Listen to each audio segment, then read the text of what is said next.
ओम श्री गणेशाय नमः। आप सभी का हमारे YouTube चैनल पर हार्दिक स्वागत है। साल 2022 में 30 मई सोमवार के दिन, जिस दिन सोमवती अमावस्या भी है, ज्येष्ठ मास की अमावस्या को वट सावित्री व्रत रखा जाएगा। और सोमवती अमावस्या साल 2022 की अंतिम सोमवती अमावस्या भी है। इसके बाद साल 2023 में ही सोमवती अमावस्या का शुभ मुहूर्त रहेगा। तो ज्येष्ठ मास की अमावस्या तिथि को वट सावित्री व्रत रखा जाता है। सोमवार का दिन है, इसलिए इस व्रत का महत्व कई गुना अधिक और भी बढ़ जाता है। वट सावित्री व्रत में सुहागिन महिलाएं 16 श्रृंगार करके अपने पति की लंबी आयु की कामना से वट वृक्ष की यानी कि बरगद के वृक्ष की पूजा करती हैं। सनातन धर्म में बरगद के वृक्ष पर त्रिदेवों का वास माना जाता है। कहते हैं कि बरगद के वृक्ष की जड़ों में ब्रह्मा जी, तने में विष्णु भगवान और शाखाओं में शिव जी का वास होता है। बरगद के पेड़ से लटकती हुई जड़ों को या जो शाखाएं हैं उन्हें सावित्री का रूप माना जाता है। और ऐसी मान्यता है कि बरगद के वृक्ष में हर समय माँ लक्ष्मी जी का वास होता है। इसलिए वट सावित्री व्रत के दिन बरगद के वृक्ष की पूजा करने से न सिर्फ सुहाग की लंबी आयु होती है, बल्कि घर में भी सुख समृद्धि में वृद्धि होती है।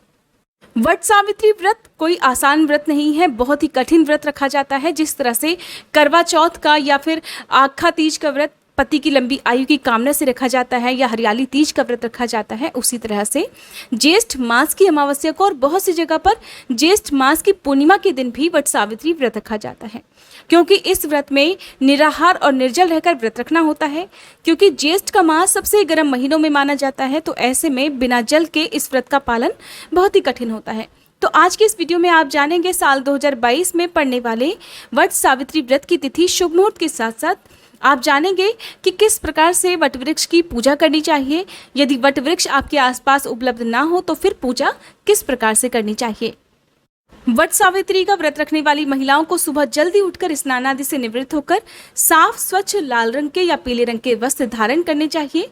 भूले से भी इस दिन काले रंग के वस्त्रों का प्रयोग नहीं करना चाहिए। इस दिन पूजा करने से पहले सुहागिन महिलाओं को अच्छे से श्रृंगार करना चाहिए। बिंदी, सिंदूर, लिपस्टिक या जो भी श्रृंगार की सामग्री है वो अच्छे से पहननी चाहिए। यदि हो सके तो नई चूड़ी, नई बिंदी या नई पायल, बिछुए वगैरह आपको धारण करनी चाहिए। इसके बाद हाथ में जल या पुष्प लेकर व्रत का संकल्प लिया जाता है और सूर्य देवता को अर्घ दिया जाता है।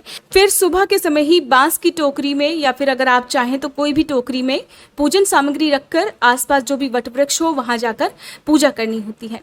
तो पूजा करने से पहले आपको वट वृक्ष की जड़ में अच्छे से साफ सफाई कर लेनी चाहिए। फिर एक आसन पर बैठकर वहां पर विधिवत पूजा की जाती है। वट वृक्ष को सींचा जाता है, अक्षत, धूप, दीप, नैवेद्य अर्पित किया जाता है। वट वृक्ष के तने में कच्चा सूत या कलावा लपेटा जाता है। आप परिक्रमा 5, 7, 11, 21 या फिर 108 बार भी जैसी आप आसानी से कर सकें उस तरह से आपको परिक्रमा करनी चाहिए। इस दिन घर के बने हुए शुद्ध सात्विक खाने का ही यानी कि जो भोजन है उसका ही भोग लगाया जाता है।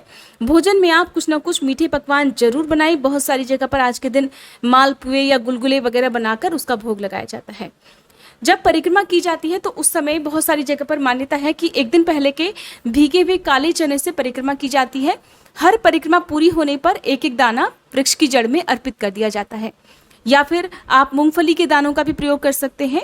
साथ ही वट वृक्ष पर सिंदूर अर्पित किया जाता है, फल फूल अर्पित किए जाते हैं और फिर सत्यवान सावित्री की कथा पढ़ी और सुनी जाती है। साथ ही इस दिन पति के पैर छूकर उनका आशीर्वाद प्राप्त किया जाता है। इस दिन घर में कलह क्लेश नहीं होना चाहिए। सुबह की पूजा करने के बाद दिन भर उपवास रखा जाता है। फिर शाम को एक बार फिर से पूजा करनी चाहिए। शाम की पूजा आप चाहे तो घर पर भी कर सकते हैं।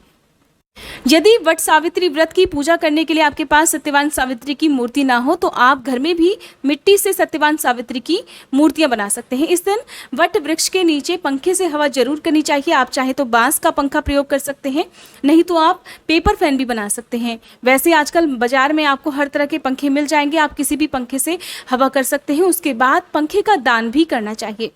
मीठे जल का यानी कि शरबत का दान आप कर सकते हैं। प्यासे लोगों को पानी पिला सकते हैं। पशु पक्षियों के लिए पानी की व्यवस्था आज के दिन जरूर करनी चाहिए।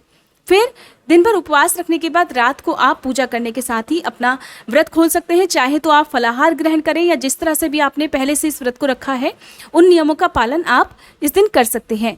कई बार ऐसा होता है कि आसपास वट वृक्ष नहीं होता है तो पूजा करने में बहुत सारी परेशानी आप लोगों को हो सकती है। तो ऐसे में यदि वट वृक्ष की टहनी आपको मिल जाए तो एक गमले में आप वट वृक्ष की टहनी को स्थापित करके उसकी भी पूजा कर सकते हैं। घर पर ही आप पूजा कर सकते हैं। बाद में इस वट वृक्ष की टहनी का आपको विसर्जन अगले दिन जरूर कर देना चाहिए।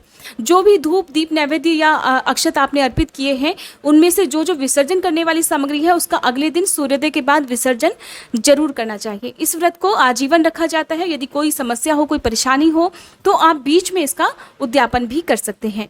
अब जान लीजिए तिथि और शुभ मुहूर्त के बारे में। तो 30 मई सोमवार के दिन ज्येष्ठ अमावस्या है।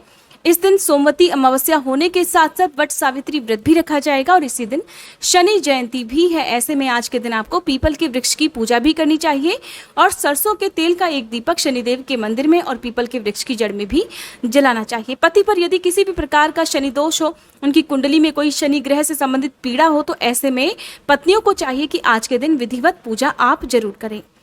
अमावस्या की तिथि प्रारंभ होगी 29 मई रविवार को दोपहर 2:56 से।